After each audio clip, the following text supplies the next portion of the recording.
Les canaux d'Amsterdam, tout le charme de la capitale néerlandaise.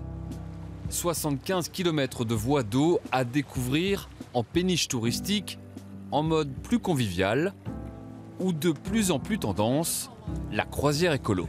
Le sac poubelle ici, c'est pour les plastiques, tels que les sacs ou les emballages au-dessus des packs de bière. On en trouve beaucoup. Ces touristes ont payé 25 €. Le prix comprend 2 heures de navigation, un café et une épuisette. Car pendant qu'ils sillonnent les canaux, ils vont aussi les nettoyer.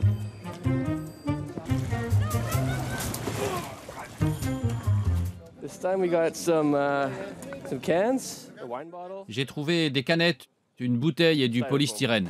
Je suis content, le canal est déjà plus propre maintenant. Je ne suis pas vraiment surprise, mais c'est quand même choquant de voir tous les déchets que les gens peuvent jeter ici. Et dans le lot de détritus, parfois quelques surprises. Je pense que c'est de la cocaïne.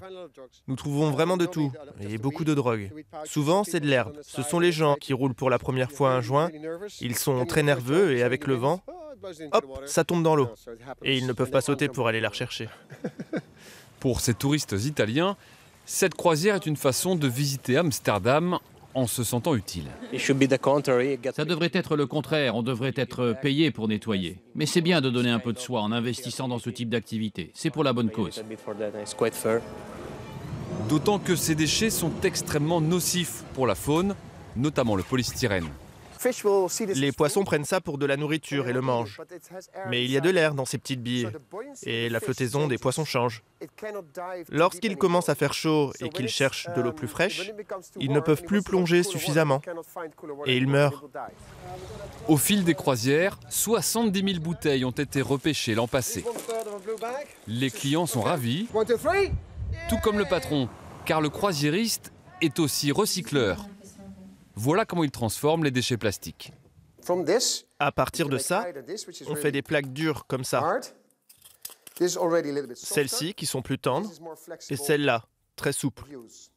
Ces plaques servent notamment à fabriquer du mobilier de bureau. Pour un fauteuil comme celui-ci, il faut environ 500 bouteilles. Mais ça dépend de la taille des bouteilles et de la qualité du plastique. Mais l'entreprise de recyclage va devoir élargir son périmètre d'approvisionnement, car face au succès de ces croisières, les déchets se raréfient dans les canaux d'Amsterdam.